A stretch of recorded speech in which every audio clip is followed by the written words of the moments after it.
We have Logan, who is an application security engineer at OverDrive. He was a developer for a number of years, moved over to application security.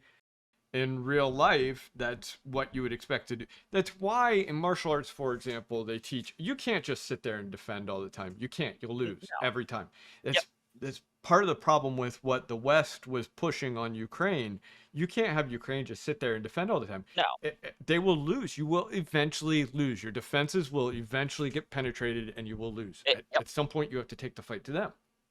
Yep. Or like honestly, I think the StarCraft campaigns do this pretty well. Yes. Like, I mean, it's yeah, like there are plenty of scenarios where your mission is basically, hey, stay in place, don't die. Yes. You want to make the mission easy? You kill the enemy first. Yes. That's exactly right. That is exactly Same right. thing, given a choice, like in any sort of strategy game, I will try to be, I suppose, defensive as far as operational deployment go, but as offensive as possible Yes. strategically. Yes. And we see that same thing reflect in security. If all we did was try to defend and we didn't actually test out our defenses, we didn't actually actively engage in what the military would call war games, that kind of thing, I mean, you're going to lose all day, every day. That's how this works. Yep. And I think, that, as, comparing, say, the US military to the Russian military, war games are absolutely essential. And it's not just war games, it's unscheduled exercises. Yes. It's essentially doing things at random to test readiness, because if everybody knows it's coming, it's very easy to prepare for it. Like, Yes. as I'm sure you've encountered in penetration tests, right? Yes. They know you're coming, so they take steps to tighten up the security. Maybe they Yes. say they have somebody full time on the back end watching the logs to shut you down if you start doing things. Yes, I have seen that many times before, and you'll see it obviously when you're going to do an audit. Just before the audit date, suddenly they've locked down their damn system. Well, their system doesn't normally operate this way, and it's for a very tiny window, and then they'll loosen it back up once you're gone. It's a terrible way to do things, and that is why, to your point, it needs to be random. It's also why, if you ever look at the war games, you'll see like these headlines saying, "Oh, the United States ran a war game and China or Russia won."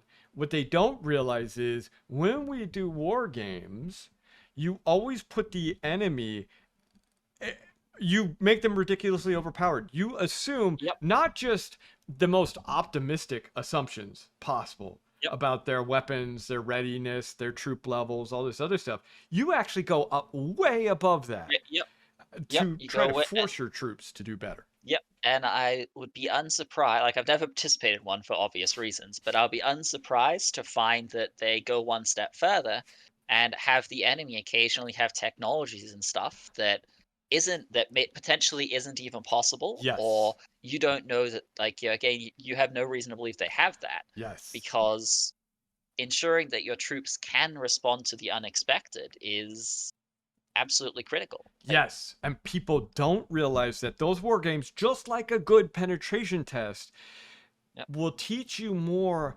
about yourself, your posture, and they should come out with a bunch of lessons learned. Okay, if these things happen, this is how we need to respond, and these are our weakest points. That's why you put yourself at such terrible disadvantage. And when people game the penetration test, the audit, the war game, they're doing themselves a great disservice. Absolutely horrible disservice. People don't realize that. Yep. Yeah, like I suppose I'll pull back into a different Larian game, but Baldur's Gate 3, you start on a alien spaceship, essentially. Yes, it's not actually a spaceship, it's fantasy named, whatever. But your job is basically to stop the ship from crashing, more or less. Now, so you get to the helm eventually, and there's a demon attacking, and it's all sorts of nastiness. Well, you can just run straight through and stop the ship from crashing and end it that way. But you could also go for the more challenging route and kill the demon. Now, the demon is very difficult to kill, but you get a lot of goodies for it. Well, there you go. So it winds up being much better for you. Right? Yeah, like if you're going to do training, it should be challenging. I agree. Now, don't get me wrong, you should probably also have training that is reflective of more real-world stuff. That's where I'd probably expect it. Say you have two different American units that are training against each other, or say an American or a British or whatever. Correct. But when you're dealing with your opponents, you don't want to be optimistic because fundamentally you're going to be wrong somewhere. And Yes. if you're putting the minimum possible defense, because let's be honest, that's usually going to be the answer.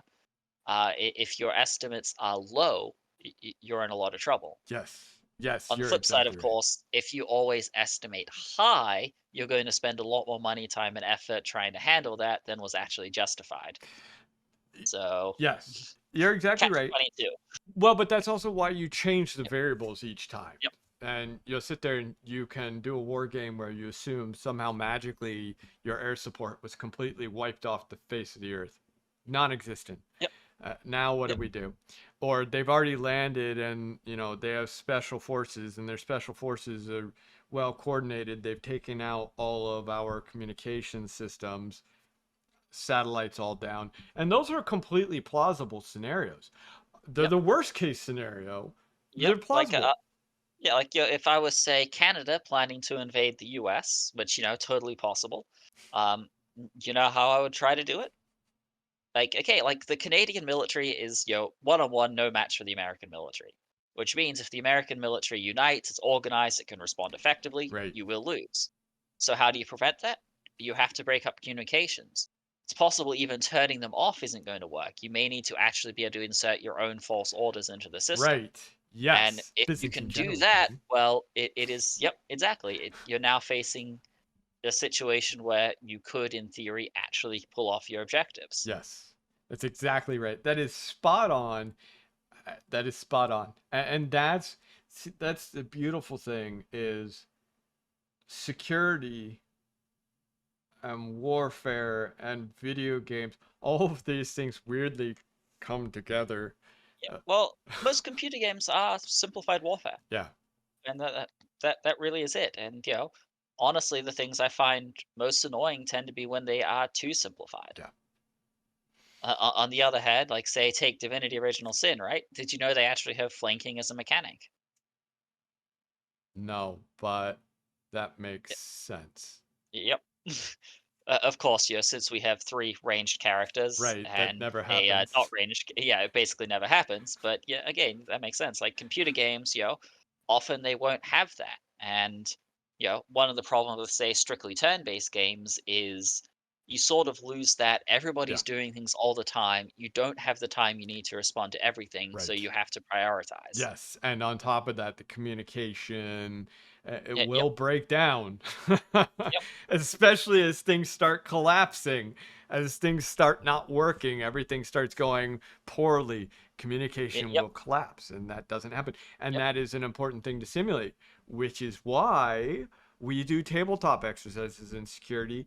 And a lot of people, unfortunately, do not give those the thought and do that is Uh, appropriate, and they do not recognize I need to learn how to deal with communication collapsing. yep.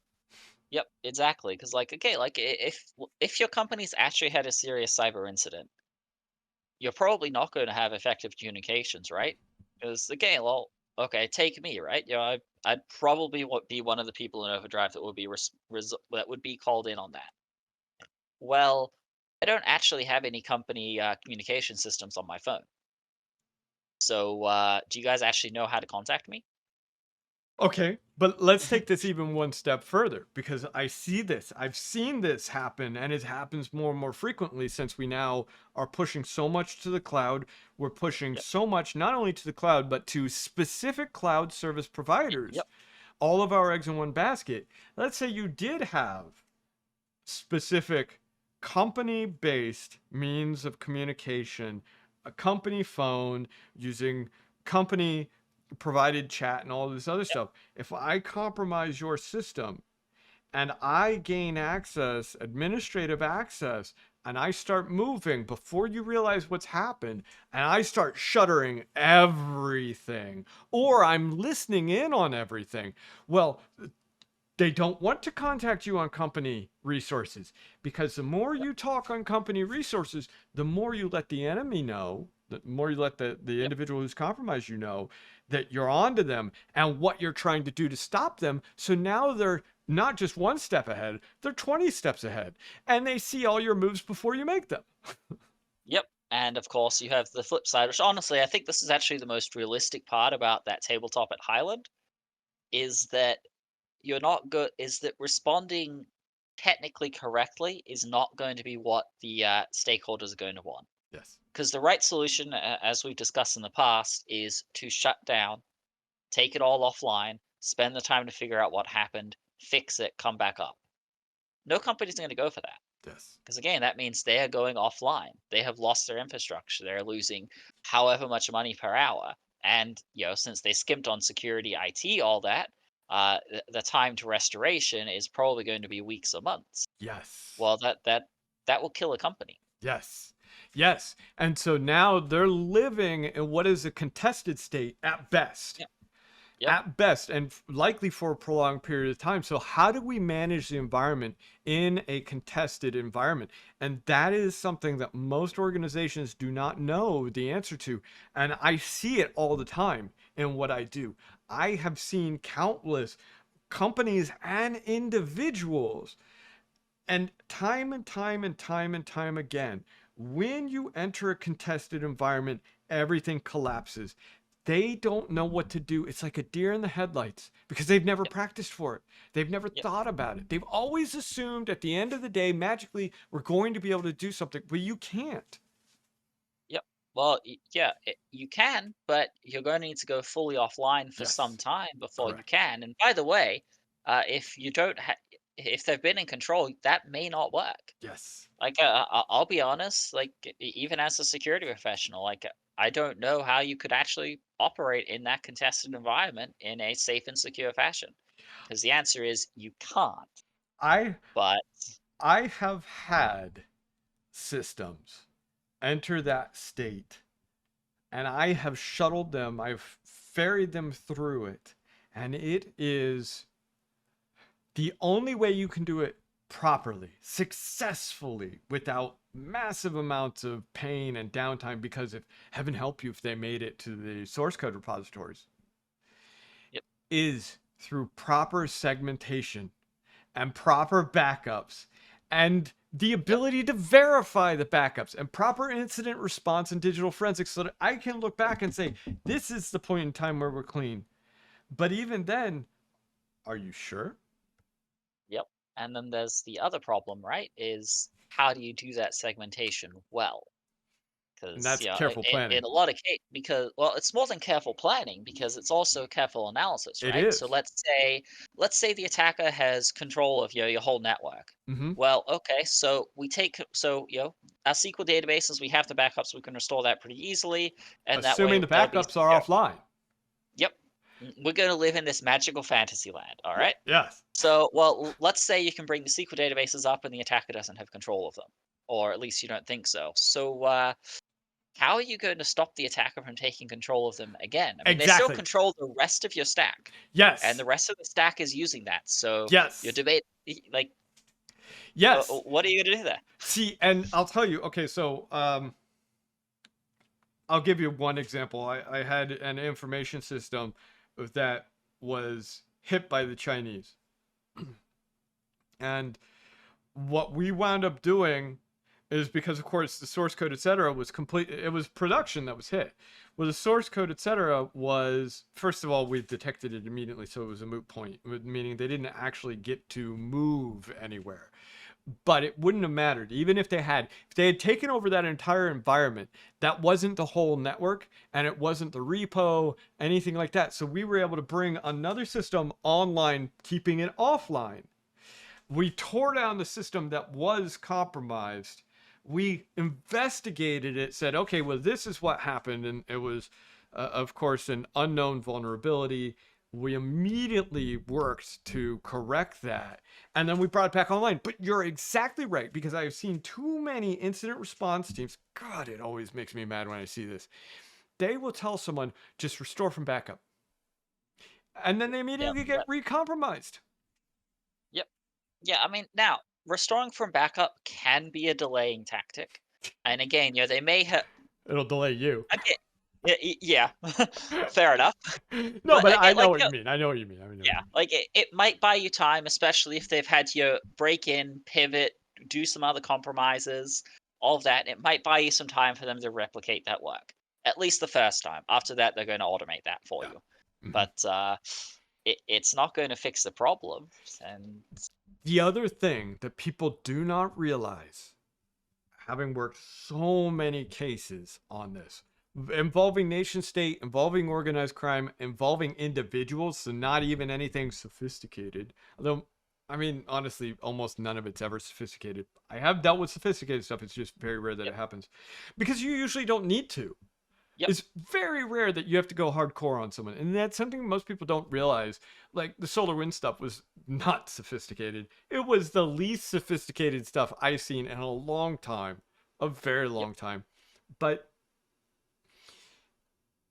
if an attacker realizes that you found out and cleaned them out and came back online without fixing the issue, when they come back for you a second time, because I have seen this, they will punish you. They will punish you immensely.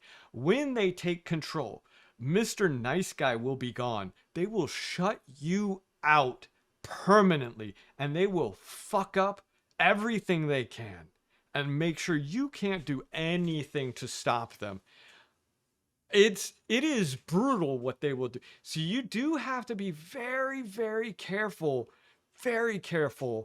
that, and this is something I always tell people, when you have caught on to an incident, you need to make certain that you don't tip your hand and make the attacker aware that you know, because the second they realize that you know, that's when they start shutting you out.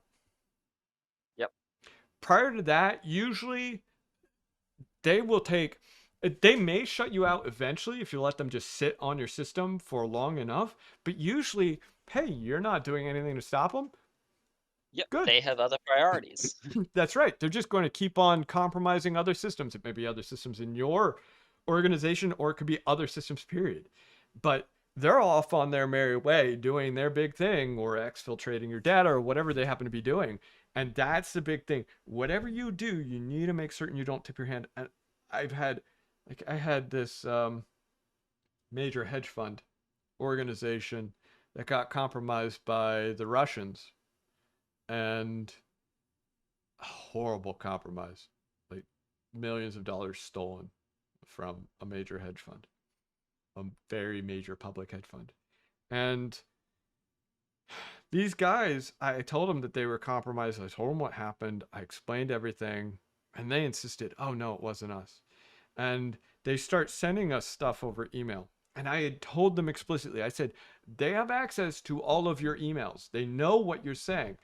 But they send us this data in email. And they send us an official letter from an attorney in email saying, no, you're wrong. We can't be compromised. We've never been compromised. This isn't on us.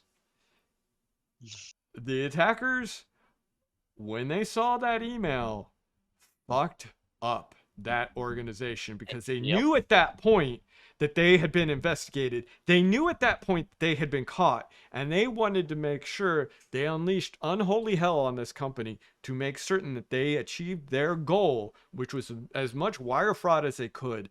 And in order to do that, they needed to shut everyone in the company out. yep. And that is what they And did. yep, once you're again, like once you're admin, same thing with you hear about various forums, whatever, right? They make somebody admin. What do? They promptly and immediately lock everybody else out and steal whatever they can find. Yep. Same thing. Yep. I'm going to remove all the admins. All of them. They're gone. Yep. At that point, that's it. You're done. Oh, it's So so true. It's so true. I mean, it's exactly what happens. It's exactly what happens. yep, And and the security industry, unfortunately, this is why I say all the time. I say this repeatedly. If you're in security and you haven't integrated with the digital forensics side, and I mean incident responses, whatever they are, but digital forensics in particular, since they're the ones who actually do the yep, investigations and can actually tell you what all happened, that the details of everything. If you haven't integrated with them and if you're not pulling data from them, then you're missing hard. So very hard. And if you're not pulling data from actual digital forensics organizations, be they third parties or nonprofits or what have you, I mean, you don't know what you're doing. You really don't. You're lost. Yep, and there's also the other fun part of if your application doesn't have appropriate logs Mhm. or you don't have access to them, Yes. that's also a pretty big problem. Yes. Yes.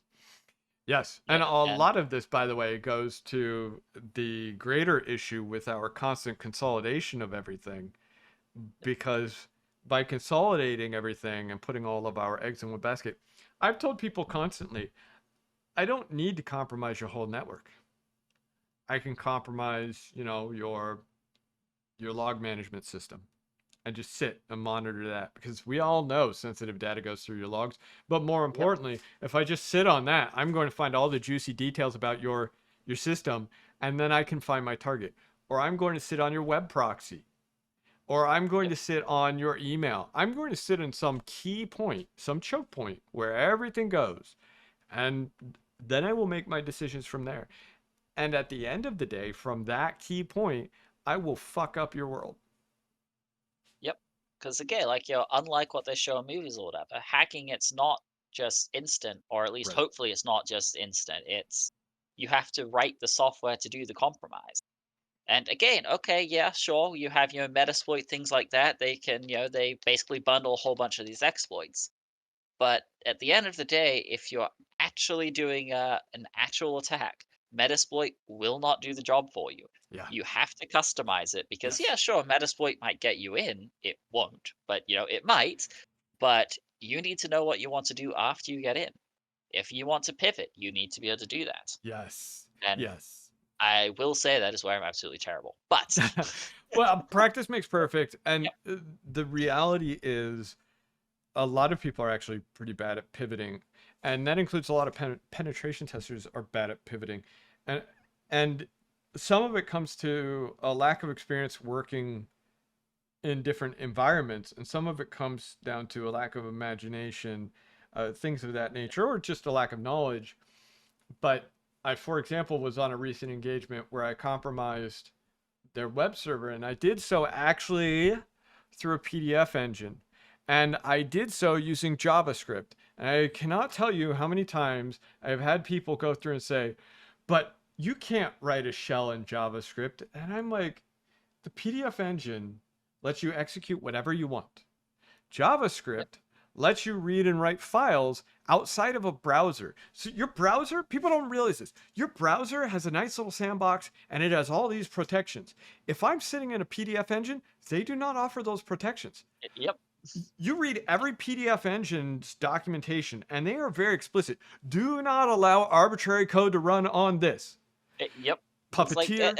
like Sorry, yeah, like keep going.